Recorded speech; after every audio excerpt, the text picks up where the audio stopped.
I.e., was hand-planing walnut when my boy came downstairs for a glass of water. Superman pajamas, cowlick sticking up like it always did. 9:15 on a Tuesday night, week before Thanksgiving. I'd been working since he got home from school, 58 hours into a custom kitchen job, the kind of work that still mattered in a world of particle board and staple guns. Dad? Danny stood in the workshop doorway, cup in hand.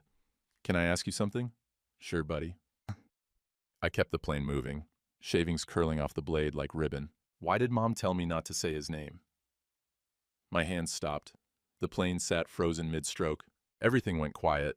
Saw silent, radio off, just the sound of my own breathing and the wood stove ticking. What name, buddy? He shifted, realized he'd said something wrong. Mr. Peters, from Mom's office. He came to my soccer game. I told Danny to go brush his teeth, didn't trust my voice for anything else. He went upstairs, and I stood there in my workshop with a half-planed cabinet door in a world that had just shifted about 3 degrees off its axis. Mr. Peters, I knew who that was. Brent Peters.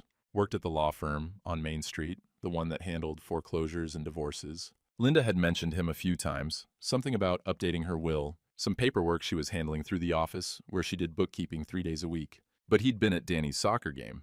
I'd been 3 towns over that Saturday, delivering a dining set to a couple in Marion. Linda said she'd take Danny. She did. Peters came too. I set the plane down, careful, hands steadier than they had any right to be. Walked to the house, poured myself a cup of coffee from the pot I'd made at 6 that morning.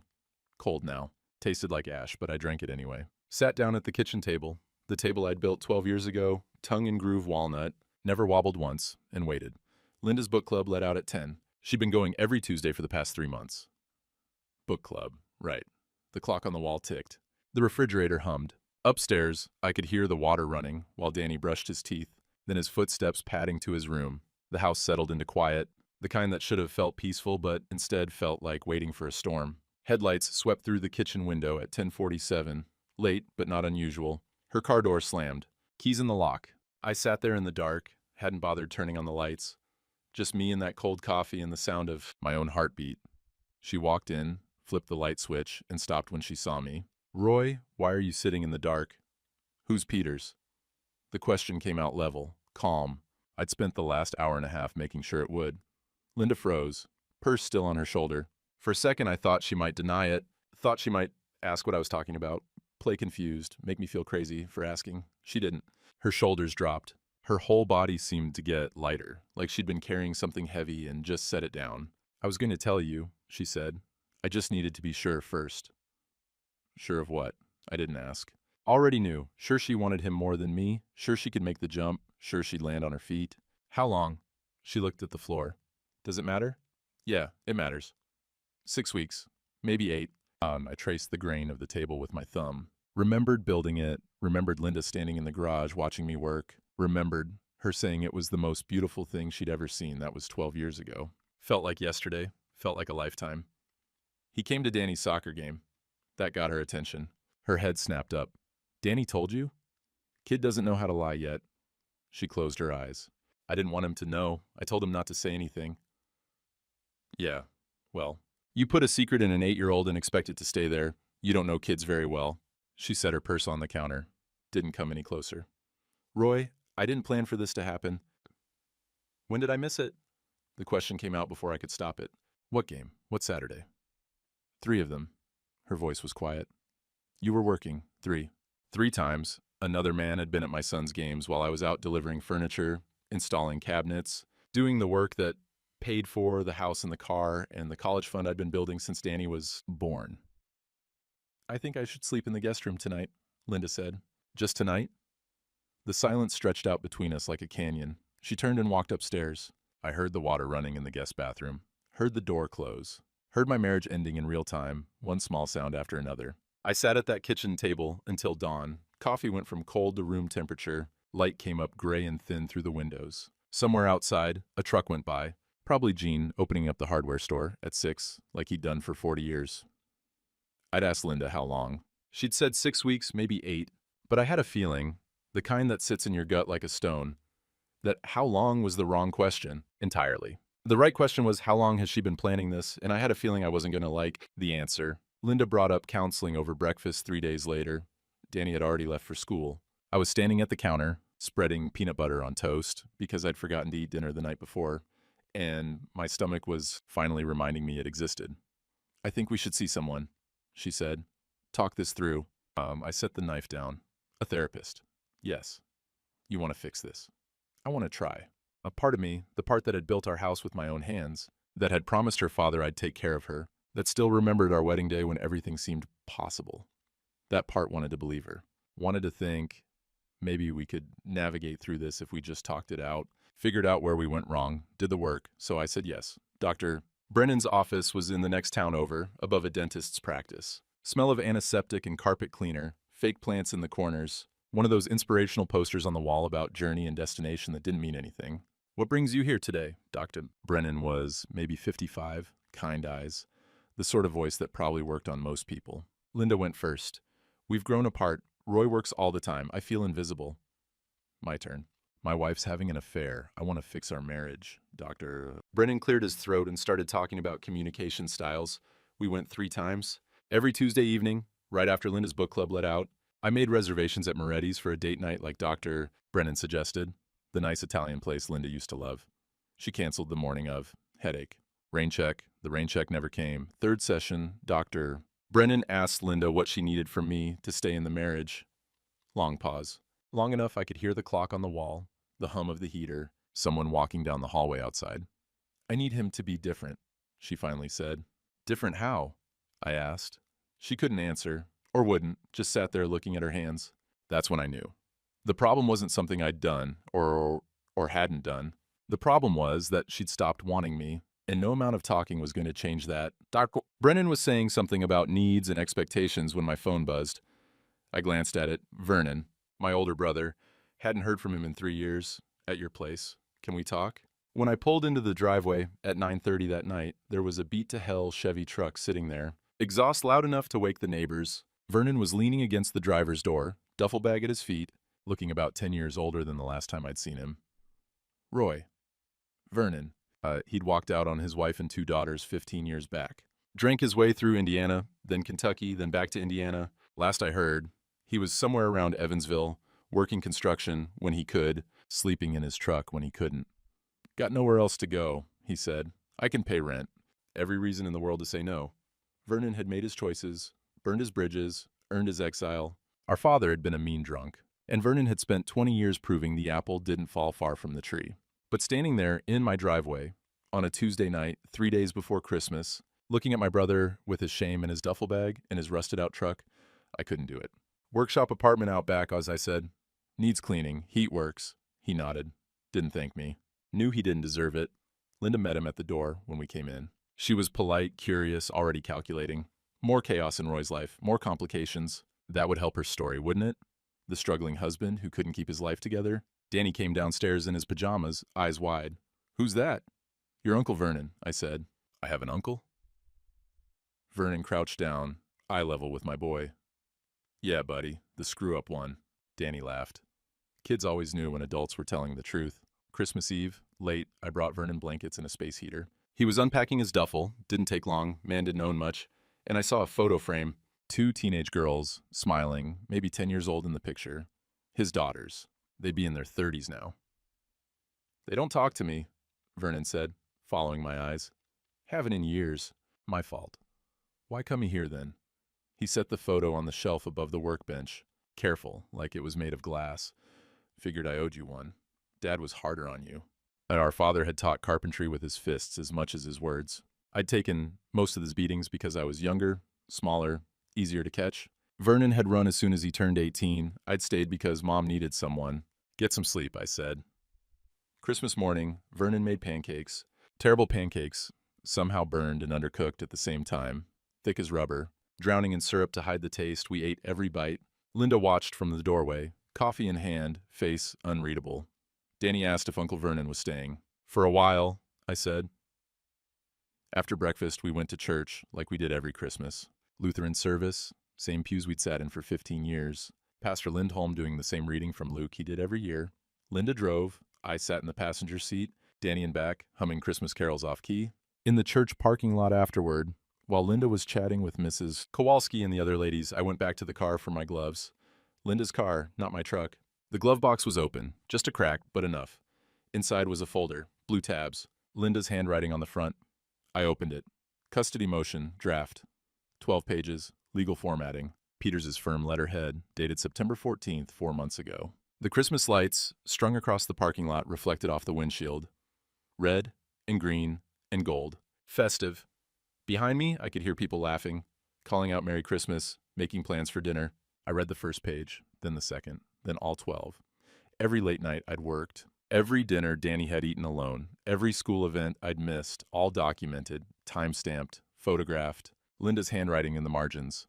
Father absent, child neglected. She hadn't just been having an affair for 6 or 8 weeks. She'd been building a case for 4 months. This wasn't passion. This wasn't a mistake. This was strategy. Linda was walking back to the car, still talking to Mrs. Kowalski. She saw me sitting in the passenger seat, folder in my hands, her face drained. She got in the driver's seat, started the car, didn't say a word. Danny climbed in back. Can we go home? I want to try my new Lego set. Linda drove. I stared at her profile. This woman I'd been married to for 32 years and realized I didn't know her at all. When were you going to tell me about this? I asked. Her hands tightened on the wheel, eyes straight ahead. When it was filed, not, I'm sorry. I can explain. When it was filed. There had been a plan, a timeline. A moment when she would have told me, probably through Peters, probably with legal papers in hand, probably with everything already decided. I just found it 4 months early. We drove home in silence. Vernon was waiting on the porch, saw my face, and knew. Christmas night, I spread the folder across my workbench. Vernon stood in the doorway, didn't say anything, just watched while I went through it page by page. September 14th, that was the date on the first draft. I pulled up the calendar on my phone, started scrolling back. September. What had happened in September? Found it. September 10th, Linda had mentioned she wasn't sleeping well. Said she needed her own space to spread out. I'd offered to call the doctor, see if she needed something for her back. She'd said no, just needed the guest room for a while.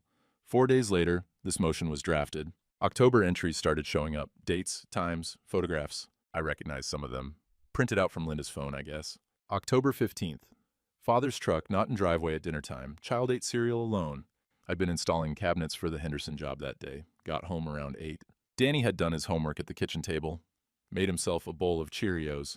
I remembered that night because I'd felt guilty about it. Asked Danny if he was okay, if he needed anything. He'd said he was fine. Showed me his math homework. We'd gone over it together. Linda had photographed his cereal bowl. November 3rd. Father missed parent-teacher conference. That was true. I'd been 3 hours away, delivering a custom bookshelf to a client in Columbus. Linda had gone, said everything was fine, Danny was doing great. She'd taken notes, showed them to me that night. She'd also documented my absence. November 8th, 12th, 19th, 22nd. Every late night, every missed dinner, every time I'd been in the workshop past Danny's bedtime. All of it photographed, time-stamped, noted in Linda's careful handwriting. The soccer games were in there too. October 7th, October 21st, November 4th. Peters, visible in the background of each photo, sitting next to Linda in the bleachers. In one of them, he was handing Danny a hot dog. I set the folder down, looked at Vernon. 4 months, I said. She's been planning this for 4 months. What are you going to do? I don't know, but I can't do nothing, Vernon nodded. You need a lawyer. Yeah, good one too. Not some kid fresh out of law school. I thought about it, pulled out my phone, scrolled through contacts, found the name I was looking for.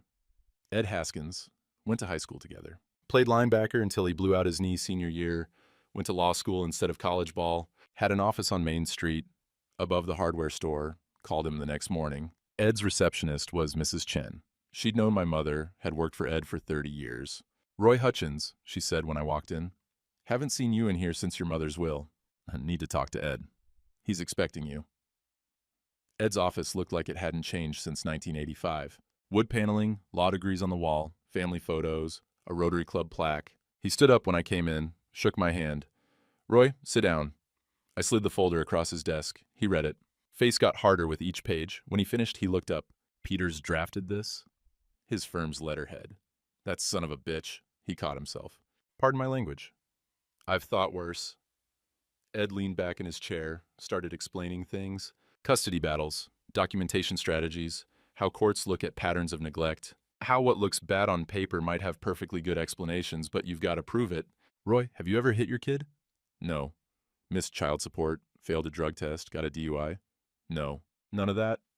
Then why's she going after custody? The house is paid off, worth about $340. She wants it, and if she gets primary custody, I pay child support. Ed wrote something down. I need to pull county records, bank statements, see what else is there. This kind of planning, he tapped the folder. People who think this far ahead usually have more than one angle. What's your retainer? $5,000. And I wrote the check without hesitating. Ed stood up, walked to the window, looked down at Main Street. Peters, known him 20 years. He's always been too slick. Can you beat him? I can try. But Roy, he turned around. This gets ugly before it gets better. You ready for that? I thought about Danny. Thought about that kitchen table I'd built. Thought about the house I'd framed and roofed and wired with my own hands. Thought about 32 years of marriage, of trying to be a good man, a present father, someone who did things right. I built my house with my own hands, I said. Raised my boy to say please and thank you. I'm not losing either because she got bored. Ed nodded. Respect in his eyes? Give me a week, I'll pull what I can find. Ed called me 5 days later, New Year's Eve afternoon, asked me to come to the office. His desk was covered with bank statements, highlighted transactions, county clerk records. Sit down, Roy. I sat. He slid a paper across the desk. Bank statement, account I'd never seen before. Linda Hutchins and Brent Peters, joint account. Opened September 2nd. My hands went cold. There's more. And he slid over another stack. Transfers from your business account, 8 months worth. And I looked at the numbers. 500 here, 1,200 there. Never more than 2,000 at a time. I didn't authorize these. I know you didn't. But Linda had access to the business account, right? She does your books? Yeah. She used that access. He pointed to the dates. Always Friday afternoons, when you're on job sites. Never enough to flag your attention, but over 8 months. He circled the total at the bottom, $47,000. That's embezzlement, Ed said, and Peters helped her hide it. Look at the transfer pattern. This is someone who knows how to structure transactions to avoid detection. The room felt too small, too hot. I loosened my collar. Can we get it back? We can try. But Roy, this changes everything. This isn't just divorce. This is fraud. I stood up, walked to the window. Main Street below, people going about their business. Hardware store across the way. Jean probably in there right now, helping some contractor pick out the right screws. Normal life, regular day. My wife had stolen $47,000 from me, with her lawyer boyfriend's help, while building a custody case to take my son in my house. She could have just asked, I said. My voice sounded strange, distant.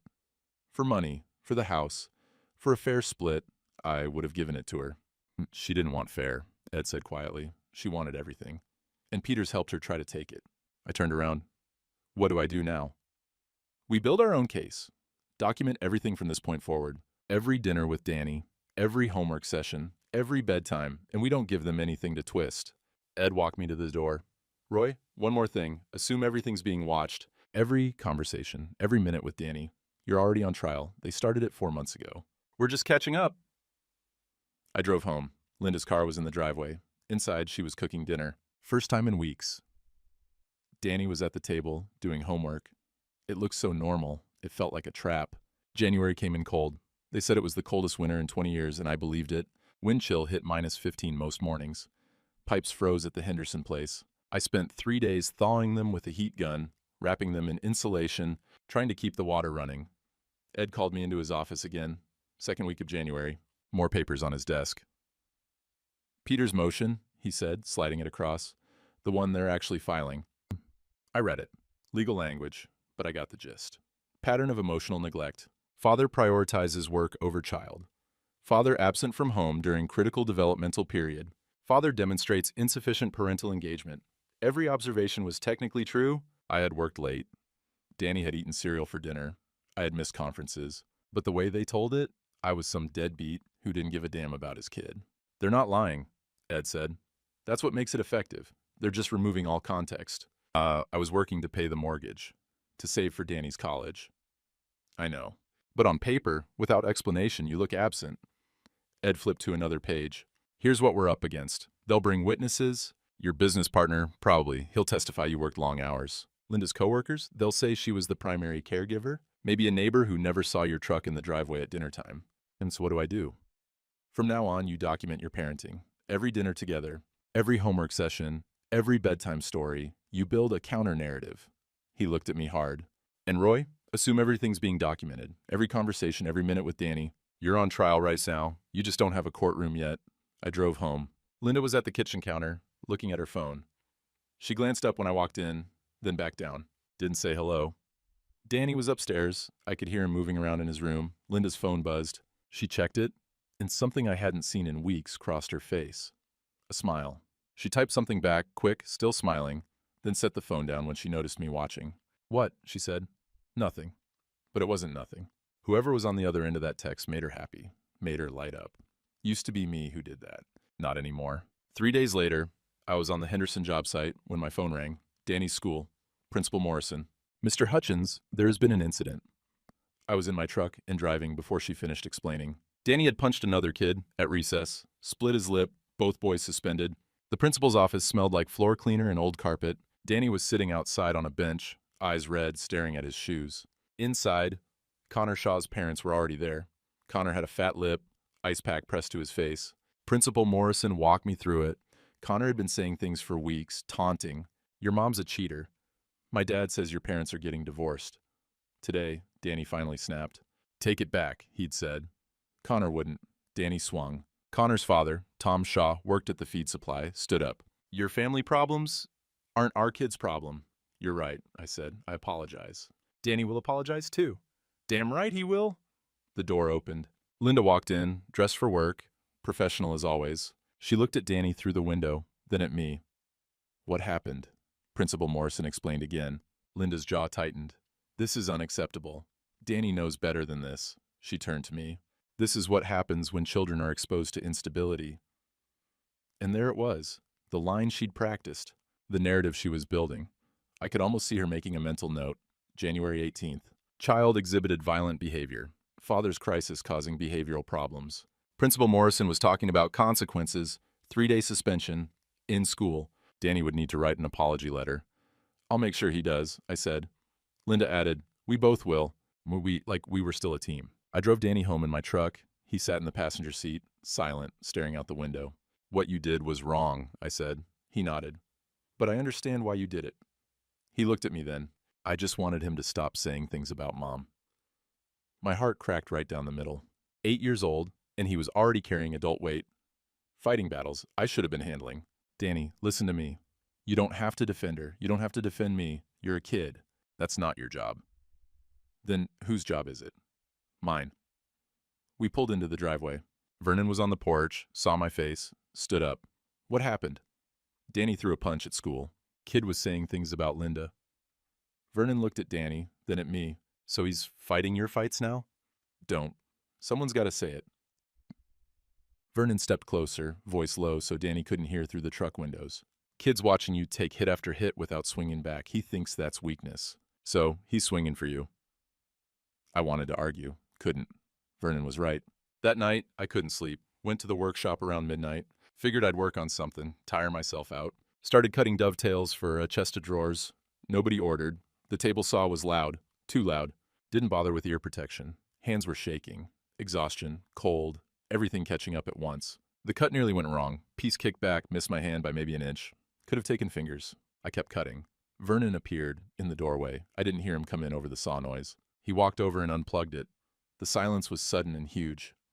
"What the hell?" I said. "You're gonna lose a finger, or worse." "I'm fine." "You're not fine. You're running a saw at midnight with no ear protection and shaking hands." I need to finish."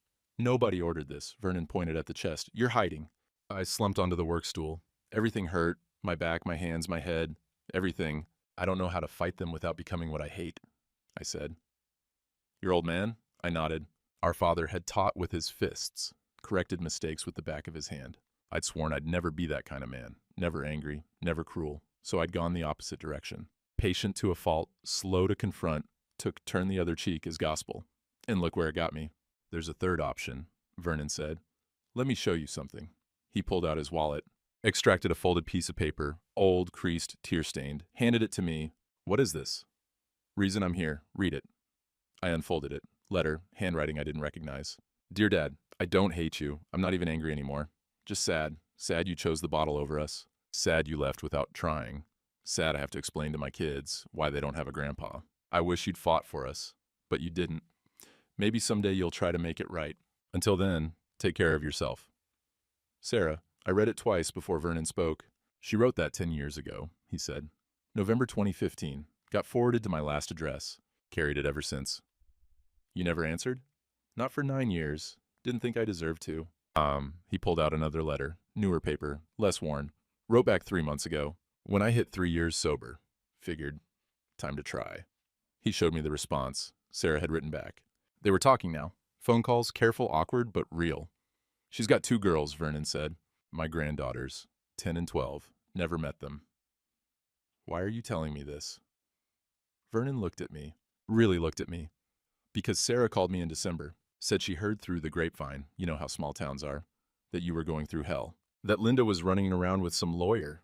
The words settled like stones. I didn't come here because I had nowhere to go, Vernon said. I came because you needed me, and because I needed to be needed, to do one damn thing right. The workshop was quiet, except for the wood stove ticking. Cold air seeping through the gaps in the doorframe. What am I supposed to do with this? I asked, holding up both letters. Fight for Danny, but don't fight like Dad did, all rage and fists. Fight clean. Show Danny how a man loses without losing himself. I don't know if I can beat them. Peters knows the law. Linda knows every mistake I've made. You don't have to beat them. Vernon stood up. You just have to not become them. Ed called the next morning. Roy, found something. Can you come to my office tomorrow? What is it? Not over the phone, but it's good. Really good. I drove to Ed's office at 8 a.m. sharp. Mrs. Chen waved me straight through. Ed had Ohio bar rules spread across his desk. Peter's custody motion. Ethics guidelines. Peter's screwed up, Ed said. Big. He showed me the regulations. Ohio Rule of Professional Conduct 1.7.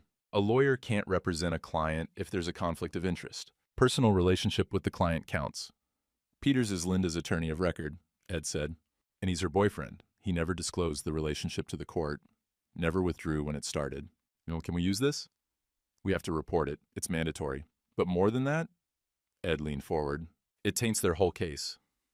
Every motion he filed, every piece of advice he gave Linda, all questionable. He used his legal knowledge to help her, but he forgot the rules exist for a reason. What happens now? We file an ethics complaint with the bar, we present this at the custody hearing, and we watch their case fall apart.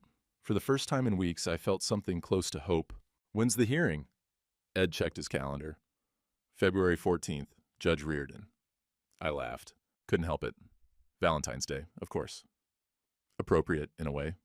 Ed almost smiled. We're killing a relationship that day. But knowing we had ammunition didn't make the next 3 weeks easier. I made myself be home by 5:30 every evening. Cooked actual dinners, spaghetti, grilled cheese, pot roast, Danny at the table, talking about school. Me listening, asking questions, being present. Linda watched from the doorway sometimes. Her face unreadable. Every night, I helped Danny with homework. Math problems, spelling words, reading comprehension, not just checking answers, teaching the process. You're home a lot now, Danny said one night. Yeah, figured out some things are more important than work. Weekend came. And Vernon taught Danny how to use hand tools, building a birdhouse in the workshop. Danny's small hands careful on the chisel, Vernon guiding him, me supervising. Linda came to the workshop door, stood there watching. 3 generations working together. Content. Something crossed her face. Maybe regret. Maybe just calculation. She turned and walked away. But the tension was everywhere. February settled in, and people in town started noticing. Mrs. Kowalski from next door brought over a casserole. Ground beef, canned soup, breadcrumb top, Depression-era comfort food. Made too much, she said at the door. Thought you could use it. I thanked her, tried to close the door. She put her hand on my arm. My Henry cheated once. 30 years ago. I forgave him. She paused. Regretted it for 30 years after. Then she patted my hand and left. At the hardware store, Jean rang up my screws and didn't charge me. Jean, I can pay. I know, but you don't have to. Small town solidarity. Unspoken. Pastor Lindholm stopped by on a Thursday evening. Heard you're going through a hard time. Happy to talk, or pray, or just listen. Appreciate it, Father. But some things can't be mediated.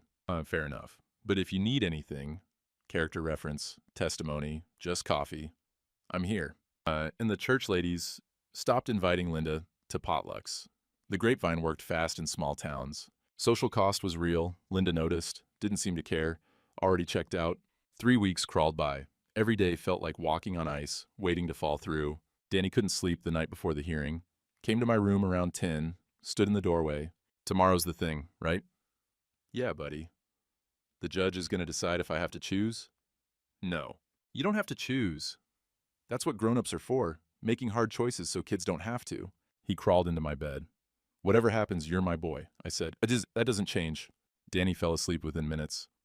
I lay awake watching him breathe, his cowlick sticking up, his mouth slightly open like it always was when he slept. 8 years old and already carrying weight no kid should carry. I prayed. Not religious exactly, hadn't been to church except holidays in years, but just hoped. Send it out into the universe or to God or to whoever listened. Please let me keep him. Morning came cold and clear, Valentine's Day. Vernon was already up when I got to the kitchen. Had coffee going. Scared? He asked. Terrified. Good. Means you care. We sat there in silence, just brothers drinking coffee, while the sun came up. You're not Dad, Vernon said finally. You know that, right? I don't want to be. Then you won't be. You're fighting for Danny. Dad only fought for his own pride. 7:30, time to go. Vernon rode with me, radio off. Just engine noise and cold morning air. I parked at the courthouse. Limestone building, built 1923, solid, permanent. Linda's car was already there, Peter's BMW beside it. Vernon looked at me. Ready? No, but let's go anyway. We walked toward the steps. The courthouse doors were heavy oak. About to open them when I saw something. Linda through the window, sitting on a bench. Peter's beside her, talking, gesturing, building his case right up to the last minute. And Linda looked up, small, uncertain. For just a second, I almost felt sorry for her. Then I remembered the folder. The $47,000. The 4 months of planning. The doors opened. Inside smelled like floor cleaner and fear. The courtroom was smaller than I expected. Beige walls, fluorescent lights, acoustic tile ceiling. Judge Reardon sat at the bench, woman, maybe 65, reading glasses on a chain, the kind of face that had seen every lie and excuse in the book. Ed and I sat at one table, Linda and Peters at the other, Vernon in the gallery behind me. The bailiff called the case. Hutchins' custody matter. Judge Reardon looked over her glasses. Counsels, this is a temporary custody hearing. Keep it brief. Ms. Hutchins, you're petitioning for primary custody. Linda stood. Yes, Your Honor. Peters couldn't represent her. Conflict of interest already filed. So Linda was speaking for herself with some other lawyer from Peters' firm doing the paperwork. But Peters was there, at her table, whispering advice. Couldn't help himself. Proceed, Judge Reardon said. Linda's case took an hour. Photos of my truck gone at dinner time. Time-stamped. School records showing missed conferences. Danny's teacher's notes about his recent behavioral issues. The cereal bowl. The late nights. Your Honor, Linda said, voice steady. I love my husband, but Danny needs stability. Roy provides financially, but not emotionally. He works 70-hour weeks. Our son eats cereal for dinner. Roy missed parent-teacher conferences, field day, the fall festival. He's a good man, but he's not a present father. She sat down. Judge Reardon looked at me. Hutchins? Ed stood. Your Honor, may I? Go ahead. Ed called me first, put me on the stand. Mr. Hutchins, why were you working those hours? To pay our mortgage, save for Danny's college, build a life for my family. Have your hours changed recently? Yes, ma'am. Home by 5:30 every night now. Well, why the change? I looked at Danny's empty chair. He was with Linda's mother in Columbus. Didn't need to see this. I realized some things matter more than work. My son matters most. Linda's substitute lawyer cross-examined. Convenient timing, Mr. Hutchins. Yes, I said. I wish I'd done it sooner. She didn't expect that. Sat down. Ed called Ms. Raymond next, Danny's teacher. She was nervous, kept smoothing her skirt. How is Danny doing in class? Better recently, much better. He talks about his father constantly. Very proud of the projects they build together. Has his behavior improved? Yes. The incident with Connor Shaw was unfortunate, but Danny's been calmer since, more focused. Jean testified next. Known Roy 30 years, solid man, works hard. Recently, he's been more present with his boy. See them at the hardware store together on Saturdays now. Mrs. Kowalski came up. At 79, she didn't take any nonsense. Roy's a good neighbor, good father. Made mistakes, but he's learning. That's more than most men do. Ed sat down, looked at me. Time. Your Honor, Ed said, standing again. We need to address an ethical issue. Peters shifted in his seat. Ed approached the bench with documents. Mr. Peters has been acting as Mrs. Hutchins' attorney while also being in a romantic relationship with her. He never disclosed this conflict of interest. Ohio Rule of Professional Conduct 1.7. The temperature in the room dropped about 10 degrees. Judge Reardon took the papers, read them. Her face didn't change, but her knuckles went white on the pen. "Mr. Peters," she said. "Approach." But Peters stood, walked to the bench like a man going to the gallows. "Are you in a romantic relationship with Mrs. Hutchins?" "Your Honor, my personal life doesn't impact my professional—" "Answer the question." Silence. "Yes," Peters finally said. "Did you disclose this conflict to the court?" No, Your Honor." And did you draft the custody motion dated September 14th? "Yes." "Did you advise Mrs. Hutchins on asset protection strategies?" Peters glanced at Linda. She was staring at the table. "Yes, Your Honor." Judge Reardon set down her pen. When she spoke, her voice was quiet, deadly quiet. "Mr. Peters, you opened a joint bank account with your client. You drafted legal motions while romantically involved with her. You advised her on marital asset division while sleeping with her. Do you understand how far over the line you are?" "Your Honor, I'm not finished." She looked at the court reporter. "Let the record show that all motions filed by Brent Peters in this matter are stricken. A bar complaint will be filed by this court. Mr. Peters, you are removed from this case effective immediately." Peters' face went gray. Judge Reardon looked at Linda. "Mrs. Hutchins, get better representation." Then she turned to me. "Mr. Hutchins, the recent improvements noted by witnesses are commendable. Continue that progress." She closed the file. "Temporary joint custody, week on, week off pending full evaluation. Forensic audit of marital accounts. I want to know where that $47,000 went. Mandatory co-parenting counseling. We'll reconvene in 90 days. The gavel came down. It was over. In the hallway, Ed shook my hand. Vernon clapped my shoulder. "Joint custody," Ed said. "Audit ordered. Peters is done." I sat down on the bench, put my head in my hands. Not triumph, just exhaustion. "You did it," Ed said. "You kept your boy. Doesn't feel like winning. It's not supposed to, but it's justice." Linda walked past with her new lawyer, didn't look at me. Peters followed behind, already on his phone, probably calling his own lawyer. Vernon and I walked out into the February cold, got in the truck.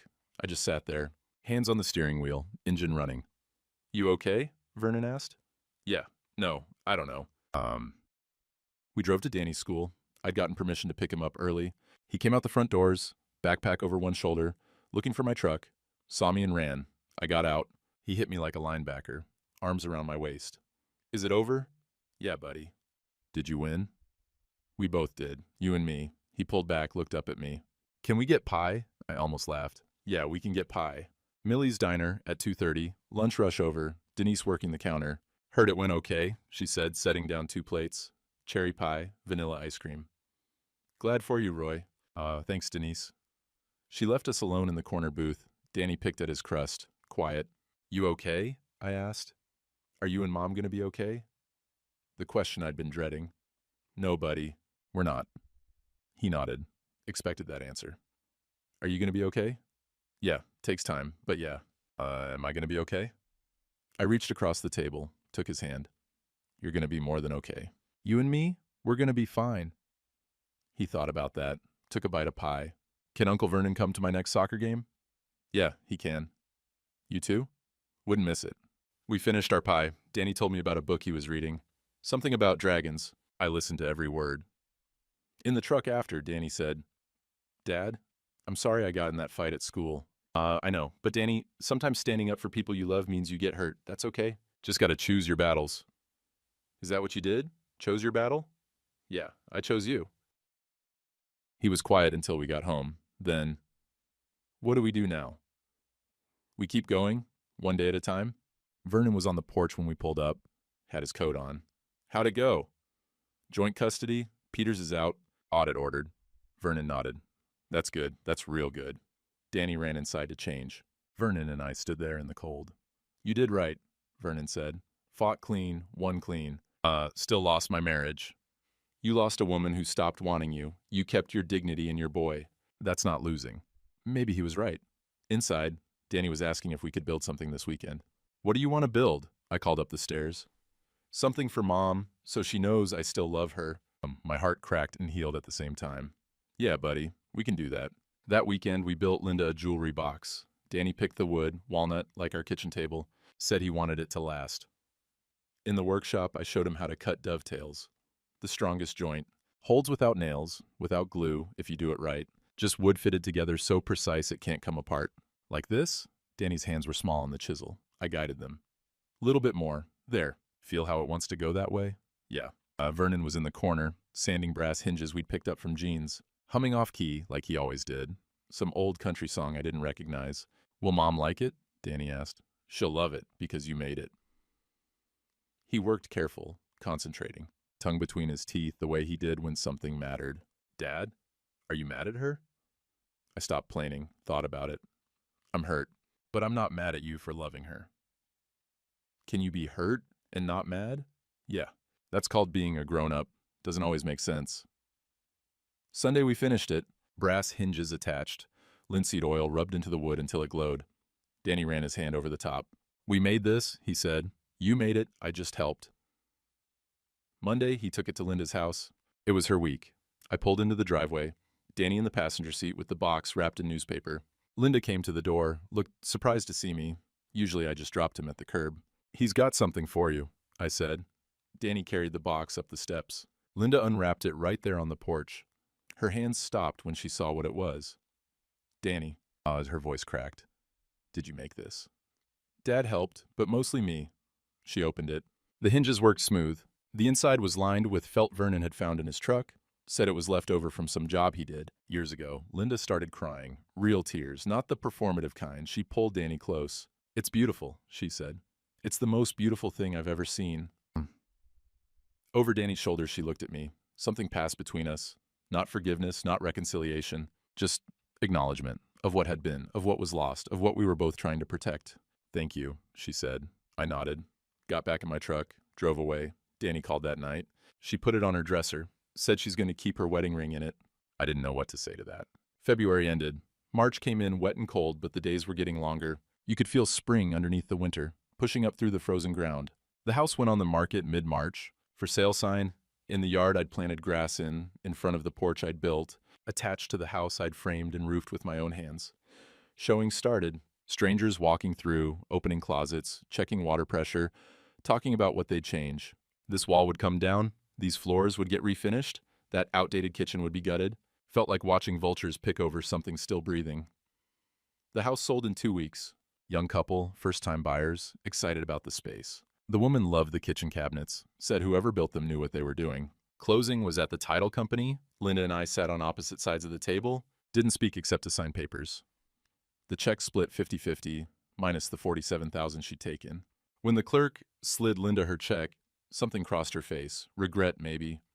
Recognition of what it cost. She'd wanted everything. Ended up with half, minus what she stole, minus her reputation, minus Peter's. He dumped her 2 weeks after the hearing, once his bar review got serious. Outside, Linda stood by her car. I walked to my truck. Roy? I stopped, didn't turn around. I'm sorry, she said. For what it's worth, I'm sorry. I looked at her then. This woman I'd been married to for 32 years, mother of my son. Stranger now. Yeah, I said. Me too. That was all. No dramatic confrontation, no screaming. Just two people who'd built a life together, then burned it down. Standing in a parking lot with nothing left to say, I drove away. Finding a new place took 3 weeks. Vernon came with me to every showing. We looked at houses in town, houses out in the county, even a couple farms that needed too much work. Found it on a Tuesday, 3 miles outside town. 2 bedrooms, 1 bathroom, kitchen that needed updating but had good bones, and a workshop, not attached to a garage. Standalone building, twice the size of my old one. This is it, I said. Vernon walked the property, checked the foundation, the roof, the well house. Needs some work, he said, but it's solid. Where do you sleep? He looked at me. Roy, you don't have to. Workshop's got an apartment upstairs, needs cleaning, heat works. Vernon's eyes got wet. He turned away, pretended to check the well pump. You're staying, I said. Long as you want. Then I'm staying. We moved in April. Vernon and I did most of it ourselves. Ed helped load furniture. Gene loaned us his truck for the big stuff. Mrs. Kowalski brought sandwiches and lemonade, supervised from the porch. Danny's room went together first. His bed, his posters, his books. Vernon built him a shelf for the jewelry box materials. Danny wanted to make more, said Miss. Raymond's birthday was coming up. Can we make one for my teacher? Danny asked that first Friday he came to stay. What kind? Surprise. Something she'll use. We spent Saturday planning it, Sunday building. Danny was getting better with the tools. His cuts were straighter, his measurements more precise. He was learning. Monday morning he went to school early, excited to tell Ms. Raymond about his weekend. Vernon made pancakes, getting better at those too, almost edible now, and we sat at the table in the new kitchen. Feels like home, Vernon said. Getting there. It wasn't the house I'd built, wasn't the life I'd planned, but it was something. And maybe something was enough. Outside, spring was pushing through, buds on the trees, grass greening up, the world waking up after the coldest winter in 20 years. Inside, we were waking up too. April settled into routine. Danny with Linda weekdays, with me weekends. Friday pickup, Monday drop-off. We made it work. The custody schedule wasn't perfect. Danny had to pack a bag every week, shuttle between houses, keep track of which homework was where, but he adapted. Kids are resilient that way, more resilient than adults. Friday evenings became our time. I'd pick him up from school, and we'd stop at Millie's for dinner. Just us. No phones, no TV, just conversation. He'd tell me about his week, what happened in class, who said what at lunch, how his book report went. I listened to every word. Saturdays were for projects. We finished Ms. Raymond's jewelry box by mid-April. Walnut again, but smaller than Linda's. Danny added a secret compartment, his idea, because Miss Raymond liked mysteries. She's gonna love this, Vernon said, inspecting the work. Danny presented it to her on a Monday, called me that night, voice excited. Dad, she cried. Put it on her desk and showed all the other teachers. She said, I should be a carpenter like you. You can be whatever you want, buddy. I know, but maybe a carpenter. Building things feels good. Yeah, it did. The custody arrangement meant I saw Linda twice a week, Monday mornings, Friday afternoons, driveway exchanges. She'd hand Danny off with his backpack, I'd check that he had his homework, and that was it. We didn't talk beyond logistics. He has a dentist appointment Tuesday. Parent-teacher conference is the 18th. Basic coordination, nothing more. Sometimes I'd see her face, looking tired. Lines I didn't remember. She'd lost weight, hair different. Peters was gone. Heard through the grapevine he'd left town. Took a job in Cincinnati. Trying to outrun the bar review. Linda was alone in that big house, the one we'd built together. Or I'd built, anyway, and she'd made into a home. Now it was just her, rattling around in 4 bedrooms and too much quiet. I didn't feel sorry for her. But I didn't feel satisfaction either. Just nothing. The marriage was over. The anger was gone. What was left was just 2 people who used to love each other, trying to co-parent a kid who deserved better than what we'd given him. One Saturday in late April, Danny and I started on a treehouse, his idea. Saw one at Connor Shaw's house. They'd made peace after the fight and wanted one too. Vernon helped. We spent the morning picking the right tree, old oak in the backyard, thick branches, good and solid. Spent the afternoon designing it on paper. Measurements, load calculations, where the ladder would go. Can we put a roof on it? Danny asked. We can. And a window? Sure. And maybe a trapdoor? Getting ambitious. You always say, measure twice, cut once. So I'm measuring a lot. Vernon laughed. Kids got your brain, Roy. We worked through the afternoon. Got the platform framed, secured to the trunk. Decided to stop there for the day. Still needed to cut decking boards. Inside, Vernon made dinner. Spaghetti, garlic bread, salad from a bag. Nothing fancy, but it was hot and filling. After dinner, Danny did homework at the kitchen table. I sat with him, helped with his math. Fractions. He was getting it, slowly. Dad? Yeah. I'm glad we moved here. Yeah? Yeah, it's smaller. But it feels, I don't know, right. Vernon was at the sink, washing dishes. Didn't turn around, but his shoulders relaxed. He felt it too. Home wasn't the house you built. It was the people in it. May brought warmth, real warmth, not just the promise of it. Trees fully leafed out, grass thick and green. The workshop stayed cool during the day, warm at night. The treehouse went up board by board. Roof on by mid-May, trapdoor installed. Danny painted a sign. Danny's fort. You don't want my name on it? I asked. It's ours, but I built most of it. Fair enough. He started sleeping in it Friday nights when the weather was good. Sleeping bag, pillow, flashlight. He'd be up there reading or just looking at stars until Vernon or I made him come down for bed. One Saturday night, warm and clear, he asked if I wanted to sleep up there with him. We dragged up sleeping bags, lay on the plywood floor looking through the window at the sky. No moon, stars everywhere. Vernon told me something, Danny said after a while.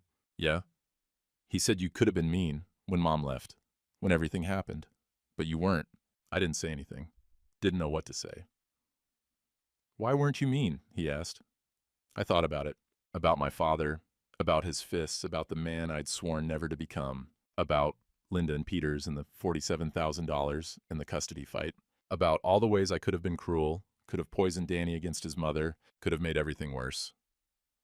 Because being mean wouldn't have kept you, I finally said. And you're what matters. He was quiet for a minute. Then, I'm glad you're my dad. My throat went tight. Me too, buddy. We lay there listening to the night. Crickets, distant cars, the oak tree creaking in the wind. Dad? Yeah? Do you think Mom's okay? There it was, the question I'd been dreading, because Danny loved her, still loved her, despite everything. And that was right. That was how it should be. I think she's figuring things out, I said. Just like we are. But she's alone. Yeah, she is. Is that our fault? No, buddy, that's not our fault. Sometimes people make choices that leave them alone. That's on them, not on you. I still love her. I know, that's okay. You should. Another long silence. Danny shifted in his sleeping bag.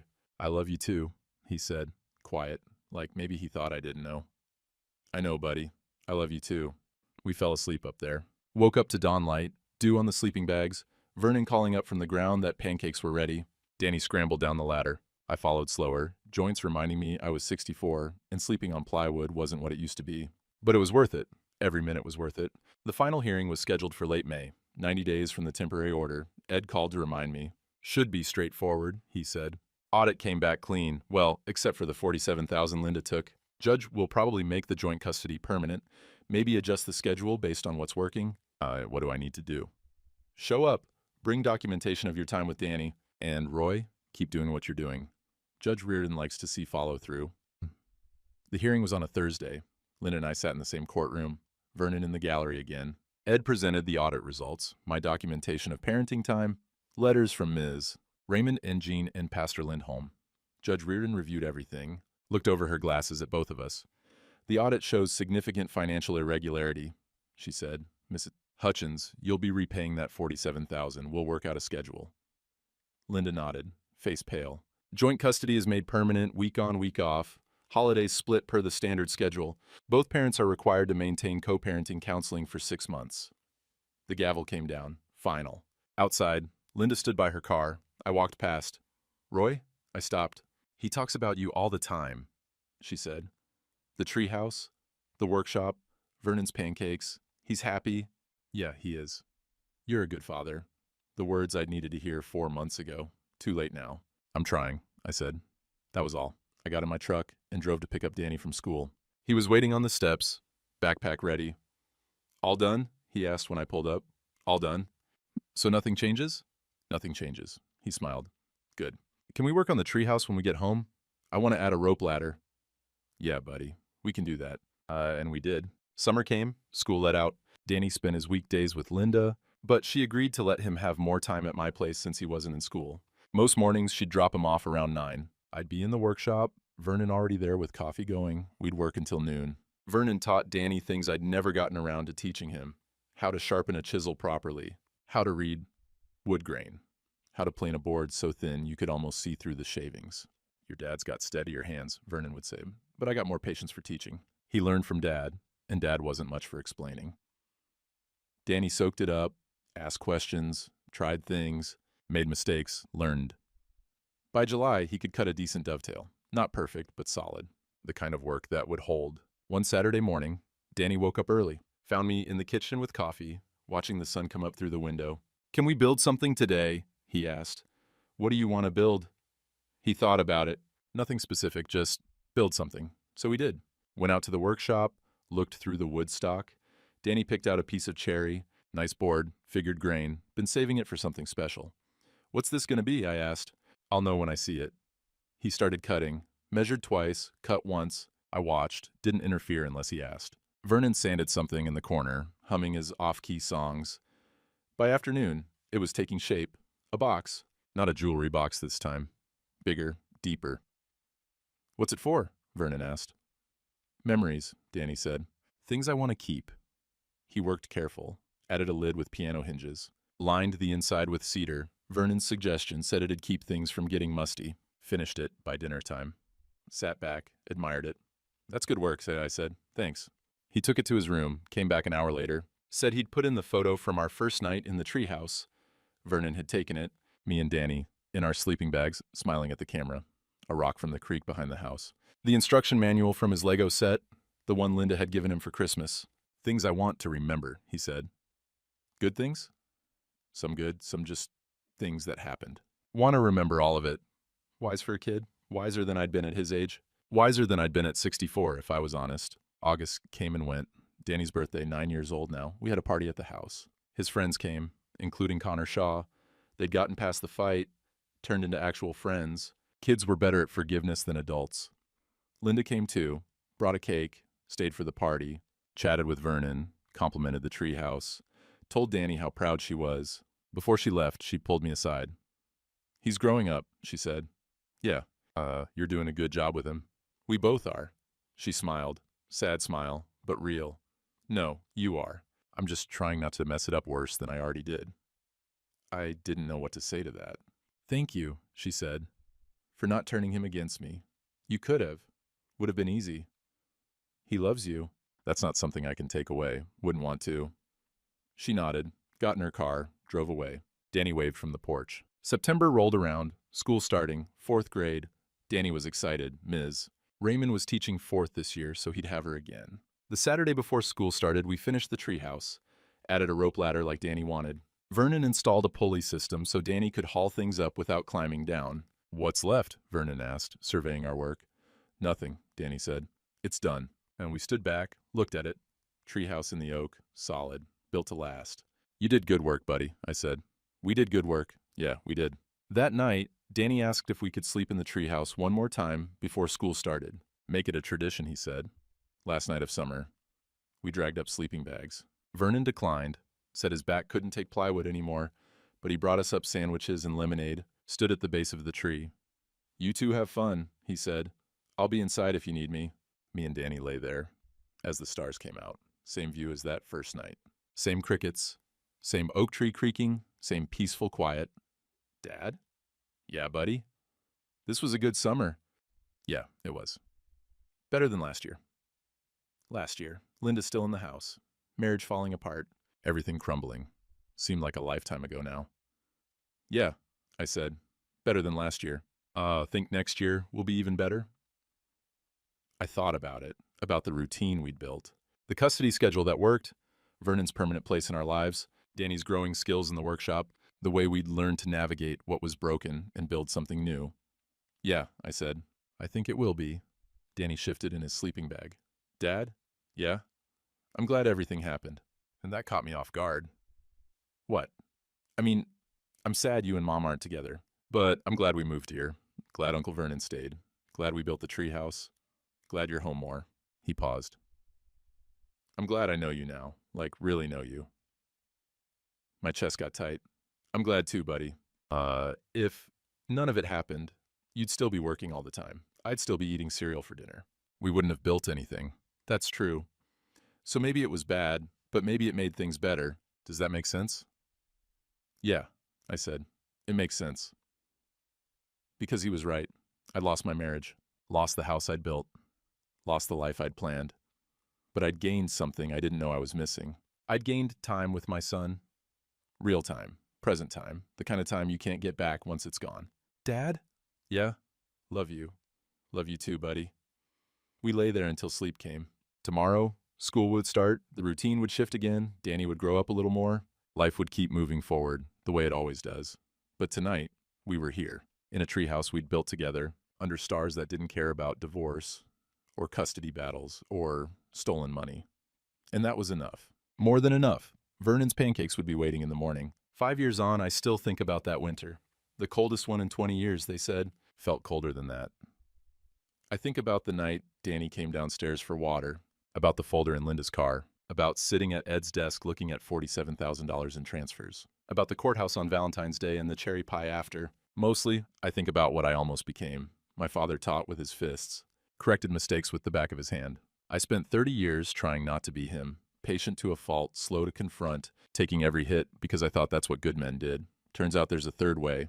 You can fight without becoming cruel. You can set boundaries without raising your voice. You can lose your marriage without losing yourself.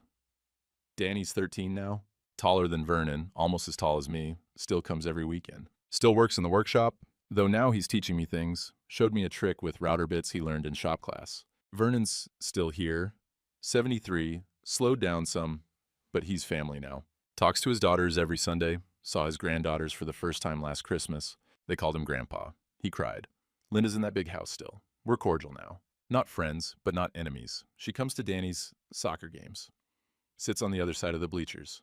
We wave. That's enough. Some things can't be fixed. That kitchen table I built, the one with tongue and groove walnut that never wobbled, Linda kept it. It's still in that house, still solid. But what happened around it can't be undone. That's okay. Because some things can be built. A treehouse, a jewelry box, a Saturday morning routine, a relationship with your kid based on presence, not just provision, a life that's smaller but feels right. This morning, Danny came down for breakfast, Vernon's pancakes, finally learned to make them without burning, coffee steaming, spring sun through the kitchen window. Can we build something today?